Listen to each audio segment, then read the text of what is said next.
Hello, YouTube community. This is Sammy from California with a final on the 1955 Chevy Bel Air sedan. This is the kit that didn't want to be built. It was a nightmare. Let's start with the paint. I had painted it twice, and second time around, I messed it up, so I put it in the purple pond again, and it took forever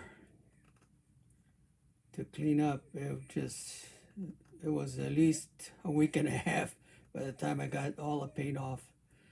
I used the super clean, and I also used that oven cleaner, and eventually it finally came off. But it was just a nightmare. Um, that probably is my error, not the kit, but still, it was like I was ready to give up. Second of all, the fit issues. The interior didn't want to go in there because the windows are too thick, just like the last kit I built. So I had to shave down the side mirrors right in this area here, right through here, down at the bottom. And I finally got the interior to fit properly. Um, I'll show you the interior, the motor. If I can get it off. Okay. You probably can't see it. Let's see what that head is, the valve cover. Well, it didn't fit, so I had to basically shave some of that right here. I had to shave some of this part of this body part there. That body part, I'm not sure if I have it in the right position, because you could actually stick it further in, and then maybe the valve cover would have fit, but the instructions were really lousy. You couldn't tell. It seemed like this was the right fit, but apparently it wasn't. So, anyways, that was one issue. The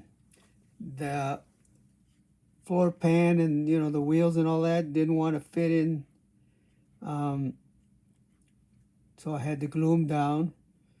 And so everything else, because if I don't, these bumpers attach to the frame, so you got to have that frame down all the way. If you don't, then you can't get those bumpers on correctly.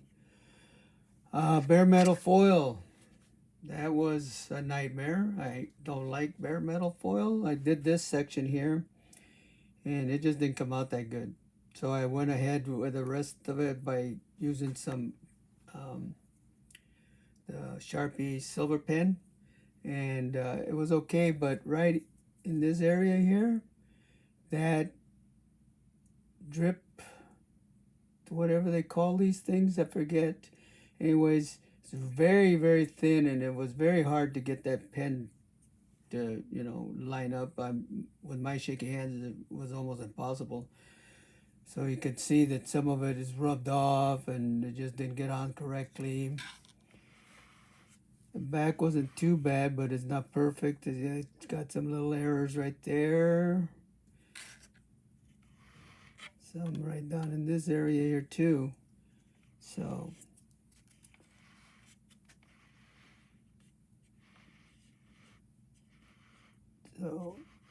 I also had done this right here with the Molotov pen, and it came out all right. It wasn't the greatest, and when I'm putting the body in together and putting everything all together, it just kind of rubbed off. So just a few minutes ago, I taped that area off, and I just used good old Model Masters chrome silver and painted it on, so I can't touch it.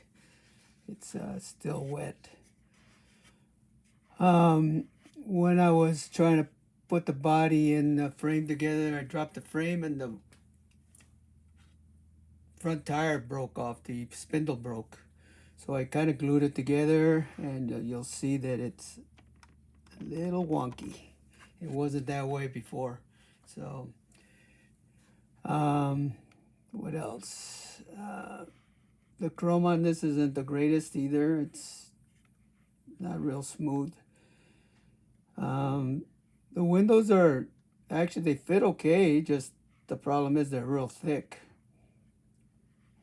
Interior wise, I just went with the same basic color. I was going with a blue and a silver in the back, the silver, and with all the paint work that I had troubles with, I just changed my mind and I just went with a white on the outside. All that is white primer, Rust-Oleum white primer, and the blue is what's it called? It's a folk art blue sapphire.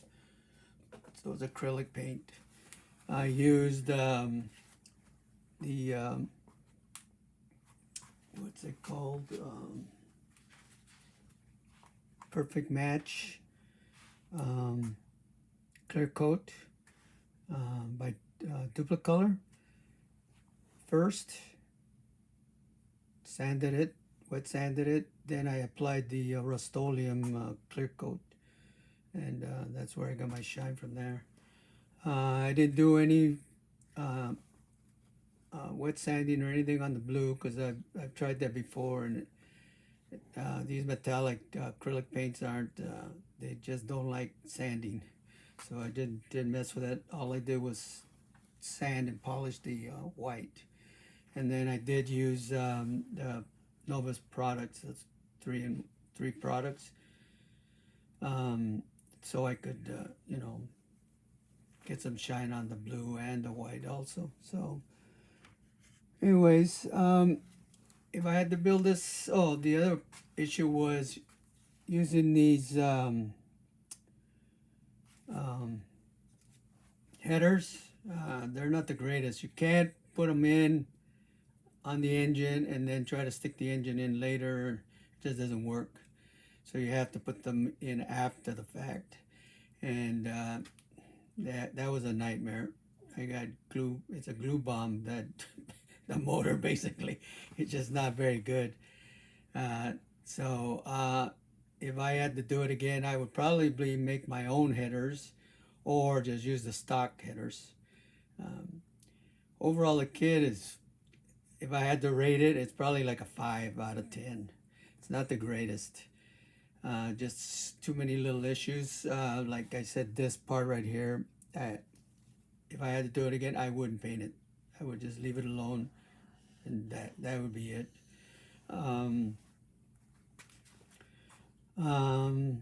Also,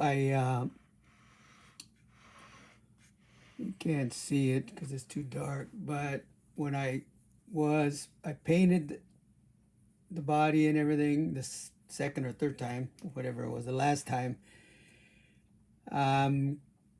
clear coating, and I noticed there's a big old ding right there. You can't see it in the dark. It's not that pronounced, but it's still there.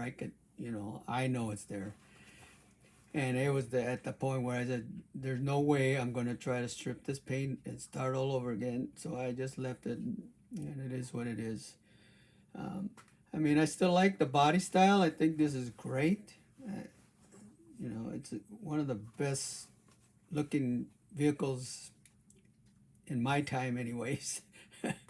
I was born in 1947, so at 55, I was just a young little kid when they came out, and when I got to be a teenager, I just fell in love with those cars. So, anyways, also it came with these. I guess they're velocity stocks. I don't know. It doesn't have it in the instructions. If anybody can tell me what they are, I'm not a hot rod kind of guy that knows everything about cars or anything. But they came in there, I put them together, and I was just wondering, would there be a carburetor in the middle there somewhere that you put in? because it looks like there's fuel lines from that little point right in the middle. There looks like there's fuel lines or something going towards the velocity stacks. So, anyways, I didn't know what to do with it, so I just put it together. Maybe it'll come in handy for something else. So, anyways, I broke one of the tips. I broke that one off by accident, so no big deal. That's the other thing. The hood doesn't fit very good. It fits okay, but it's not the best. As you can see, there's a gap right up here in the top, up there, and right through here, right there.